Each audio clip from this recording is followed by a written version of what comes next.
Yeah, did you watch the episode when Tulsi Gabbard got on to defend herself and Joy Behar starts panicking and going over her notes while Tulsi is refuting everything that she said? Yeah, I mean, Joy Behar, like, again, these people have dementia. These are people who, like, should not be allowed out of the house. They have a national platform. I mean, it is crazy. They have no idea. These people have never read, like, a book. With mostly everything that's been said, I mean, we know that, only about 31% of Americans trust our healthcare system. We have a terrible healthcare system. And, doctors suffer because of big corporations as well. Doctors that want to do good, like my husband, operates on someone even though they don't have insurance and then has to sue health insurance companies to get paid for the work that he's been trained to do. Before Sunny Host could even pretend to be horrified on The View, she stumbled upon a $450 million fraud scandal involving her own husband. Bill Maher and Joe Rogan combined her notoriety from two whole separate performances. Neither brought tissues, but one brought the facts and the other the flamethrower spoiler. What did they say, and why is Sunny perspiring like it's tax season? Her husband's offshore accounts aren't as hot as this meltdown. But life is random. The only word to describe it when a big game hunter gets trampled by an elephant and then eaten by lions is hilarious. While she was busy teaching America about law and order from her comfortable position on The View, Sunny Host, the undeniable queen of daytime moral superiority, discovered the hard way that life doesn't come with a fraud-proof vest. Her own husband was allegedly out there trying to beat the entire financial system at Monopoly, but this version came with a federal indictment and $450 million worth of red flags. The Sunny Hostin that we all love from one of my favorite shows on The View, and it's always, Tom, what'd you always say? It's always the people that always do the pointing, and it always comes back to them, all right? So when you said, this is the largest RICO case ever filed in the state of New York, you guys wrap that around your brain. That's bigger than the mafia case. Like the mafia one was number one. This one takes it over. So he was scamming insurance companies. Yes, you heard correctly. $450 million. That is the type of number that makes Wall Street envious and Ponzi schemes nostalgic. Not a typo. Not even a rounding error. As it turns out, Sunny's hubby may have been creating a completely new curriculum. One that includes offshore accounts, innovative billing, and an obvious intolerance to anything that looks like an IRS form, while she was distributing rulings like Halloween candy. The View has to be, if you average out the View hosts, among the dumbest people on television. And so it's like they say the thing that people are thinking, but they say it very directly, so they expose whatever truth. But I don't think some of them are dumb. You don't think so? No, I don't think Sunny Hostin's You think it's deliberate? I think she's ideologically driven, and they have blinders on, for sure. I don't think Sunny's dumb. But Whoopi is certainly not the brightest person. And what she just said just doesn't make any sense. It's just like so silly to say. It's not a wealth. Now let's have Joe Rogan. When Joe learned of the scandal, he didn't just raise an eyebrow, rather, he essentially set the entire credibility circus on fire and gave Sunny's public persona a one-way ticket to Roast City. Joe isn't exactly the type of person you go to for tea and crumpets. Instead, he's the one who brings conspiracy theorists and neuroscientists to the same table to watch what happens. She is not implicated in the lawsuit at all, but it's just, I mean, you're married. Tom, you're married. If your husband's doing something, if he's allegedly doing something like this, you guys would know if your wives were up to some nefarious stuff. But let's just not forget who she is. She's been, for years, lecturing America about morality, inequality, systemic failures, and look at her track record. How many times has she had to go on in the past 2 months and look at the camera and do a legal apology for all the stuff that she said on the show? And then she also, on Trump's win, calling the loss because of uneducated white women that Trump won. We have to know that. This is accused. All accused. Yeah, all accused, but he's in the RICO. This is a big RICO case. The irony was so thick that it could be cut with a samurai sword. A legal expert whose household allegedly invented new ways to commit white-collar fraud was the subject of the story, which Joe treated like his most recent MMA takedown. You couldn't write that for a Netflix drama without someone accusing you of lazy satire. But it wasn't just the fraud that drove Joe to leave the same talk show that responds to every celebrity mishap with DEF CON. When one of their own ended themselves in legal trouble, one energy abruptly transformed into a monastery, while the hypocrisy almost set itself on fire. Joe couldn't help but marvel at how the rules change when someone from the elite liberal echo chamber is in the hot seat. If this had been a random tech bro, a conservative commentator, or heaven forbid someone wearing a MAGA hat, the coverage would have featured a special segment sound effects and possibly a live countdown to sentencing. Instead, we got a collective shrug and an awkward subject change. The legal equivalent of a friend calling from jail and everyone acting like the phone never rang. Joe went on a full-blown digression about how media figures who use virtue signaling love to play referee until the game involves their own family, at which point it's all about context and privacy. In his typical bulldozer fashion, Rogers questioned everything from the priorities of the mainstream media to the reason why these legal analysts are unable to identify crime in their own living rooms.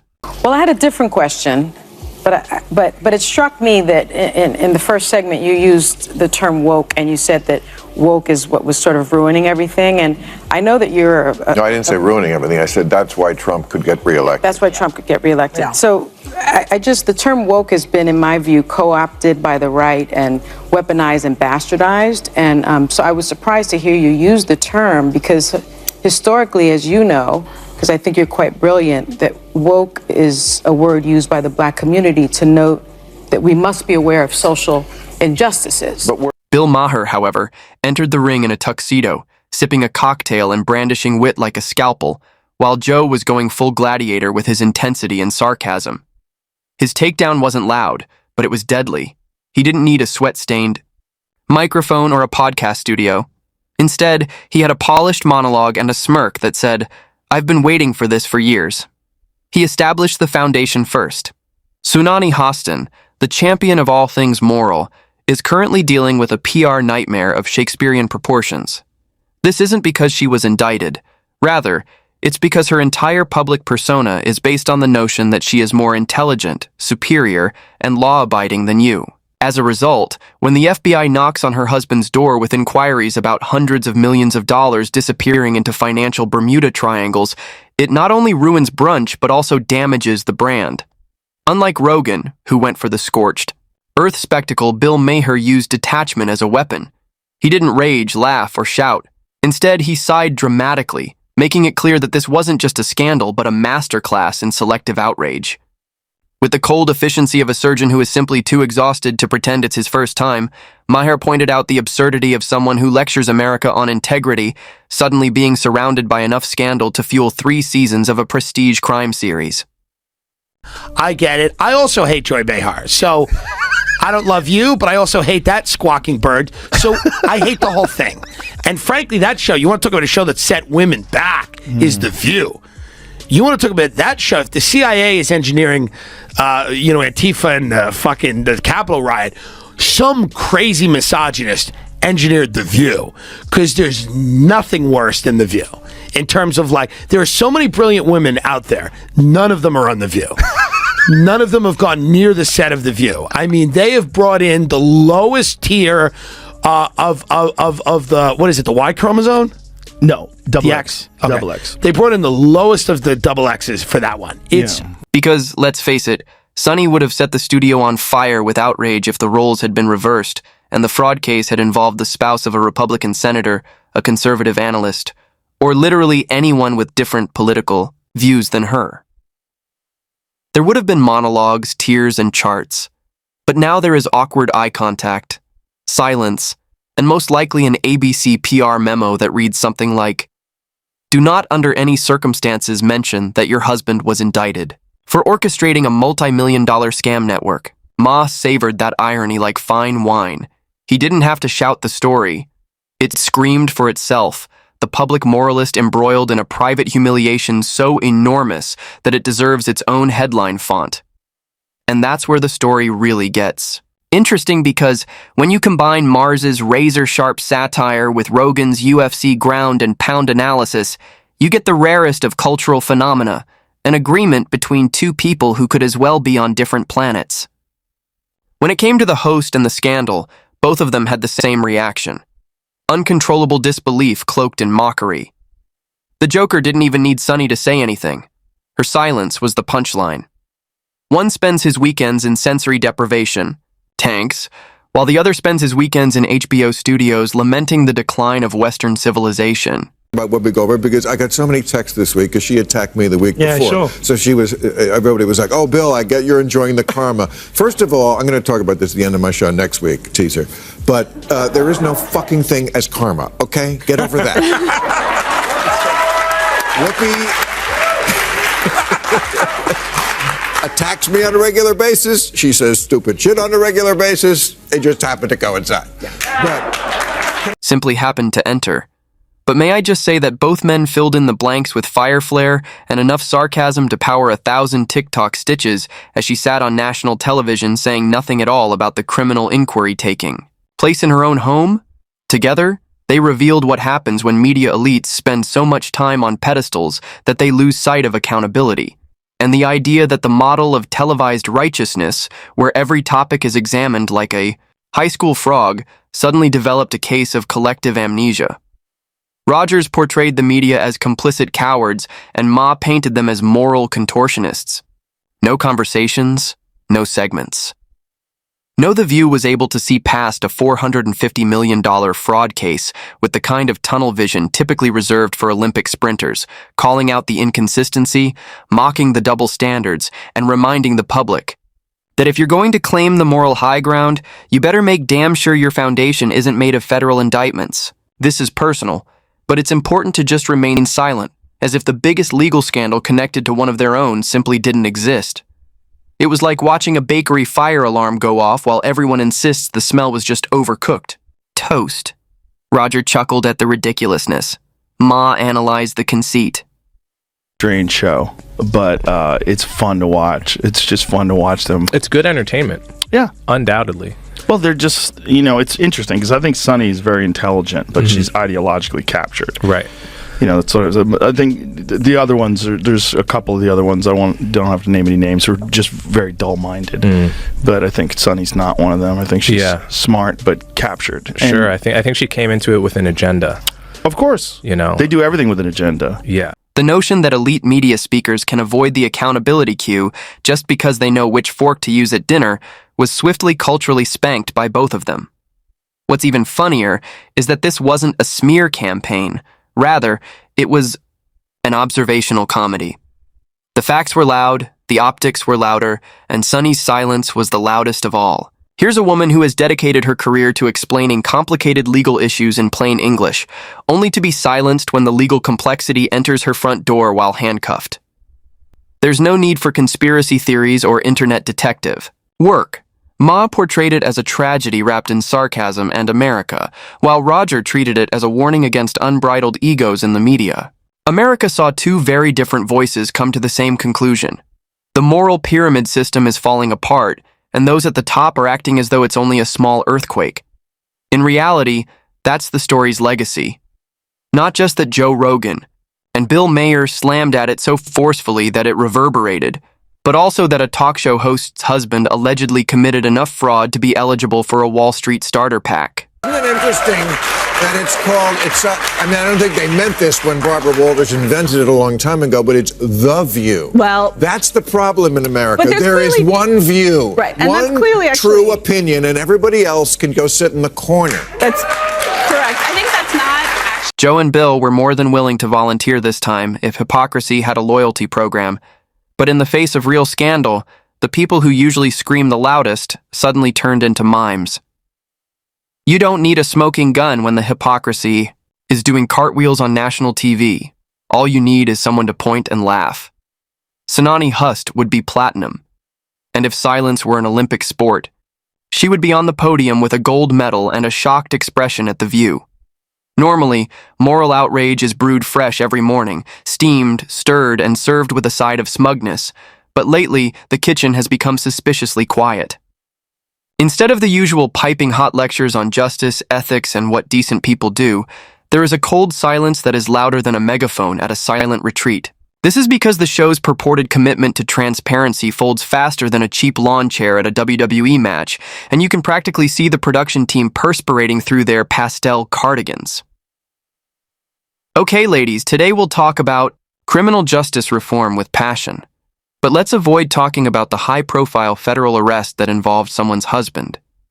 The justice warriors of daytime TV are suddenly allergic to real justice and the acrobatics they do to avoid. That plot should earn them an Olympic gold medal. On The View. Yeah. Yeah, so that's been overwhelming my past couple days. So I just went in there, did my thing. I had no idea what to expect. I didn't know who Sunny Hostin was. I actually still really don't know.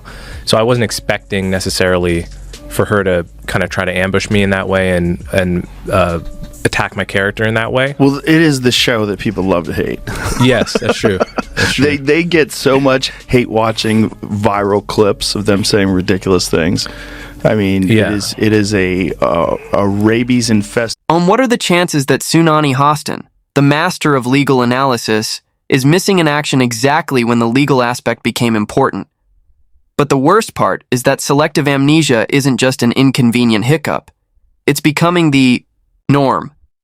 What used to be speaking truth to power has changed to speaking truth only when it won't make brunch uncomfortable. Accountability now comes with a loyalty clause.